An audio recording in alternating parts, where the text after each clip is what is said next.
फर्ज न हो, लेकिन इस देश में उस कानून को लेके बड़ा बवाल हुआ और जाने कितनी ट्रेनें, कितनी बसें आगजनी और कितना कुछ आगजनी होके बर्बाद किया गया। जी।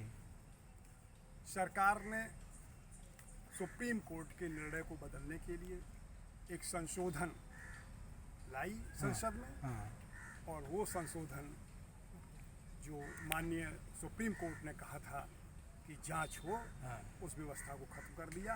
अच्छा। और जैसा वो उससे पहले था उसी तरह का कि अगर प्रार्थना पत्र प्राप्त होता है तो तत्काल मुकदमा लिखा जाए और गिरफ्तारी हो।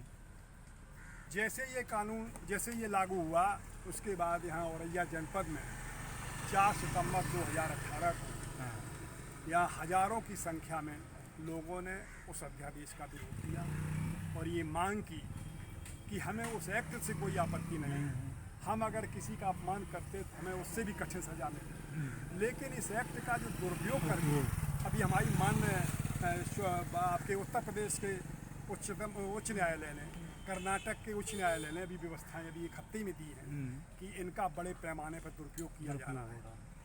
तो हम लोगों ने यहाँ पे ये कहा कि उसमें एक संशोधन हो जाए, उसका दुरुपयोग ना हो। तब से लेके लगातार हर महीने के 19 तारीख को हम लोग भारत के महामहिम राष्ट्रपति को संबोधित एक ज्ञापन देते आ रहे हैं। उसी क्रम में आज 60वां ज्ञापन है। संख्या शुरुआत में बहुत ज़्यादा हुई थी, लेकिन उस समय जो संख्या हुई थी उन लोगों का मत था कि हम उग्रवादी रवैया अपनाएं, हम सड़क जाम करें, हम रेल जाम करें, हम अधिकारियों के दफ्तरों को बंधक उनको बनाएं, यानी इस तरह के क्रियाकलाप हम करें जो असंवैधानिक थे, तो लोग अलोकतांत्रिक थे, उनको नहीं अपनाया। इसलिए वो उस तरह के लोग धीरे धीरे कम होते गए और जिन लोगों को ये वास्तविक था वो लोग इसमें बराबर शामिल होते गए। आदरणीय हमारे दंगल सिंह जी भदौरिया जन जागरण समिति के संरक्षक हैं, आपने कई बार चिंता प्रकट की है कि हम लोग कर रहे इतने समय से 5 साल का वक्त बहुत लंबा होता है, इसलिए अब इस पर कोई ना कोई हम लोग ऐसी रणनीति बनाएं जो इस पर अमल हो। हम लोग एक गांव में अक्सर कहावत करते हैं कि भगवान के घर देर है अंधेर नहीं है। भारत के संविधान में भी, कानून में भी देर है मगर अंधेर नहीं है। मित्रों, भारत देश को आज़ाद कराने की पहली चिंगारी 1857 में हुई थी, लेकिन देश आज़ाद उसके 90 साल बाद 1947 में हुआ। और जिन लोगों ने उस समय क्रांति जलाई थी उनके बुजुर्ग भी हाँ आ जाओ, तो इंतजार कर रहे, आ जाओ। हाँ ठीक ठीक ठीक। तो देश जब 90 साल बाद आज़ाद हुआ, जिन लोगों ने आंदोलन किया था उनका तो पता भी नहीं चला, उनकी पीढ़ियों को पता नहीं चला। आज सवेरे 7 बजे के आसपास एक हमारे पास कॉल आई, बोले हम इंटेलिजेंस इंस्पेक्टर कोई सिंह साहब बोल रहे हैं, बोले आपके जो ज्ञापन दिए जा रहे हैं उन ज्ञापनों के संबंध में क्या है। आपके ज्ञापनों को राज्य सरकार की इंटेलिजेंस ने गंभीरता से लिया है और ये उन्हें निर्देश प्राप्त हुआ है कि उनके द्वारा जो ज्ञापन में मांगे उठाई जा रही उनमें क्या मुख्य वो चाहते क्या है। हमने उन्हें सारा प्रकरण बताया। हमने कहा हम इस कानून को रद्द करने की मांग नहीं कर रहे हैं, हम केवल ये चाहते हैं कि इसमें एक संशोधन ये हो जाए कि किसी भी तरीके से इसका दुरुपयोग न हो, प्रार्थना पत्र की जांच हो, तब अभियोग दर्ज हो। दूसरा ये कि जिन लोगों ने मुकदमे लिखा करके फर्जी और धन जो प्राप्त किया सरकारी, उनकी वसूली हो जाए। अगर ये 2 काम हो जाएंगे तो कोई फिर फर्जी मुकदमा लिखाने की हिम्मत नहीं करेगा। इसी संदर्भ में वैसे तो एक दूसरा जो प्रकरण है, आपने देखा होगा कि देश में जैसे ही लड़का और लड़की बालिग होते हैं तो उन्हें इस देश का कानून अधिकार देता है कि वो किसी के साथ अपनी शादी करें। जो माँ बाप अपने बच्चों को बड़े अरमानों के साथ पालते पोसते हैं, उन माँ बाप को घुट घुट कर जीने के मजबूर करने वाला वो कदम उठाते हैं और उनकी इच्छा के विपरीत जा कर के वो अपना प्रेम करते हैं, चूँकि देश का कानून उन्हें संरक्षण देता है। उसके बाद जब वो उनकी मर्जी खिलाफ करेंगे, स्वाभाविक है कि माँ बाप कहेंगे इससे अच्छा हमारी संतान मर गई, इससे ज़्यादा वो क्या कर सकते हैं। अब उस विवाह करने वाले के ऊपर अगर कोई आती है विपत्ति, जैसे अभी श्रद्धा बालकर के 36 टुकड़े कर दिए गए, उस स्थिति में कौन उसकी मदद करे, कौन उसके साथ उठाए। क्योंकि जब आपने इच्छा के विपरीत किया तो सारे रिश्तेदार घर वाले तुमसे दूरी बना ली। अब तुम्हारा चाहे शोषण हो, चाहे तुमसे वैश्यावृत्ति कराई जाए, चाहे तुमसे दूसरे घरों के बर्तन धुलवाए जाएं, कुछ भी कराया जाए, उसके लिए तुम मजबूर हो। और उस विषय में सरकार की कोई व्यवस्था नहीं है कि अगर आपने उन्हें विवाह करने के लिए स्वतंत्रता दे दी है तो उसके बाद उनके जीवन की जो गारंटी स्वतंत्रता है, सामान्य जीवन की स्वतंत्रता अधिकार, उसकी भी तो व्यवस्था सरकार करे उन चीज़ों को लेकर के। वैसे तो मैं 2014 से जब मनमोहन सिंह जी प्रधानमंत्री थे तब से बराबर नहीं था, लेकिन इधर पिछले 10 महीने से लगातार माननीय प्रधानमंत्री को संबोधित एक ज्ञापन, उसका 10वां ज्ञापन दिया जाएगा।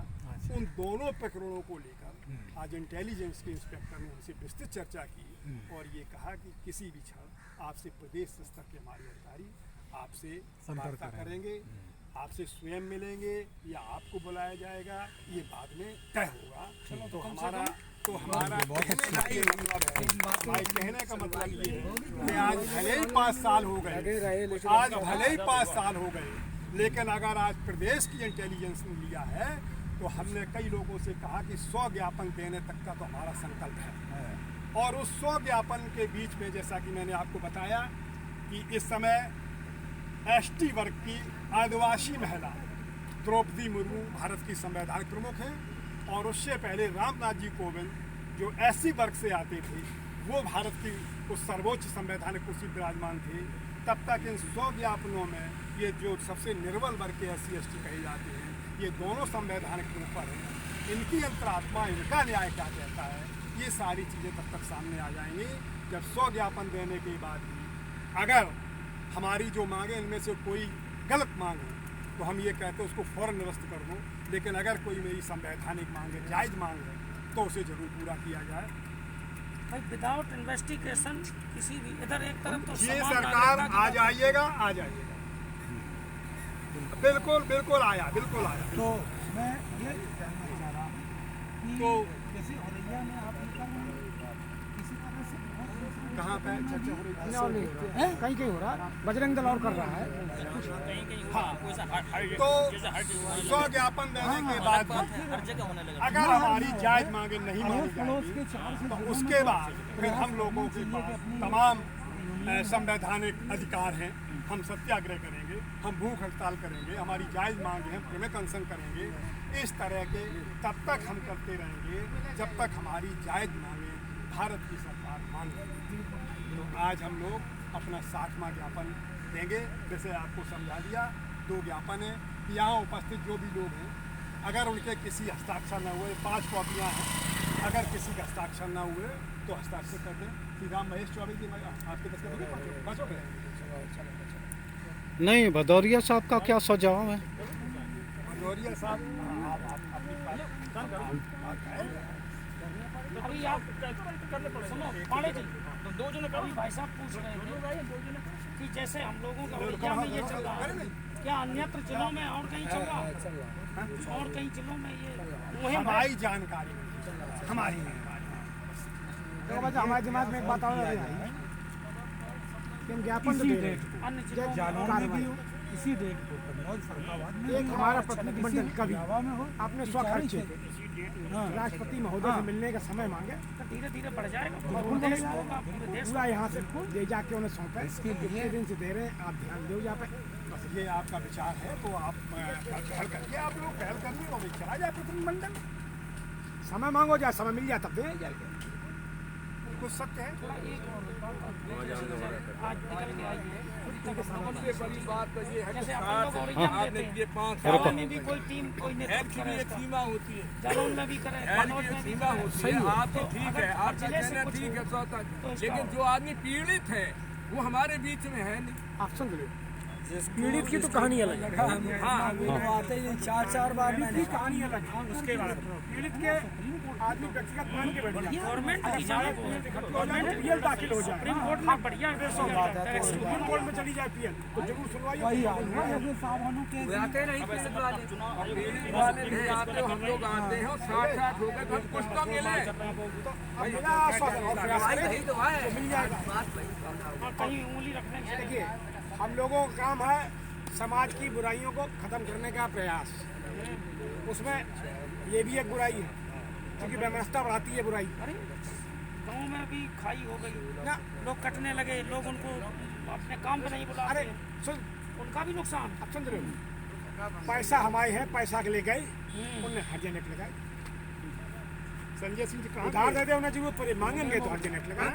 वो तो छोड़ो, संजय सिंह हमें आपसे तकलीफ है तो हम एक दोनों अपने हस्बैंड मोबाइल को लाए और प्रवीण पालीवाल के खिलाफ मोबाइल नंबर और पर लिख गिरफ्तारी कर एक बात तो है, हम लोग 70% की बात करते हैं, 22%। अच्छा 22% में कोई विभीषण होगा, ऐसा नहीं करना चाहिए। और 78 में भी 8% भाई साथ में लेंगे, बातचीत तो हम छोड़ दें। खराब है, हमारा मतलब ये है कि भेड़ भेड़े की तरह जाके भेड़े की कहानी अच्छा करें। एकदम गलत कार्य नहीं चलो करना चाहिए। चलो चलो सब समझ